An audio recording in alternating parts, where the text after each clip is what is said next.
गडकरींनी महाविकास आघाडीकडून लढावं, महाविकास आघाडी त्यांना निवडून आणेल। उद्धव ठाकरे यांनी नितीन गडकरी यांना आता ऑफर दिल्याचं पाहायला मिळत आहे। नितीन गडकरींनी भाजप सोडावं असं उद्धव ठाकरेंनी म्हटलेलं आहे। तर उद्धव ठाकरेंच्या वक्तव्यासंदर्भातली सगळ्यात महत्त्वाची ब्रेकिंग न्यूज आपण पाहतोय। गडकरींनी महाविकास आघाडीकडून लढावं, महाविकास आघाडी त्यांना निवडून आणेल। उद्धव ठाकरे यांनी नितीन गडकरी यांना थेट ऑफरच दिलेली आहे। तर नितीन गडकरींनी भाजप सोडावं असं देखील उद्धव ठाकरेंनी म्हटलेलं आहे। ज्याच्यावरती याच भाजपवाल्यांनी बोंबलले होते, यांनी बेहिशोबी संपत्ती गोळा केली म्हणून। मग त्या बेहिशोबी संपत्ती केलेल्या भ्रष्ट माणसाचं नाव आमच्या देशाच्या पंतप्रधानांच्या बरोबरीने पहिल्या यादीमध्ये येतं।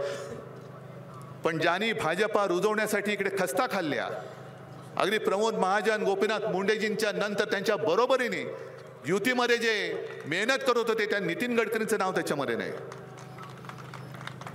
अहो नितीनजी सोडून द्या भाजपा, राहा उभे, आम्ही महाविकास आघाडीकडनं तुम्हाला निवडून आणतो। दाखवा महाराष्ट्राचं पाणी, दाखवा महाराष्ट्राची धमक, दाखवा महाराष्ट्र दिल्ली समोर कधी झुकला नाही। लोकशाही मराठी ऐका, पहा, जागरूक रहा।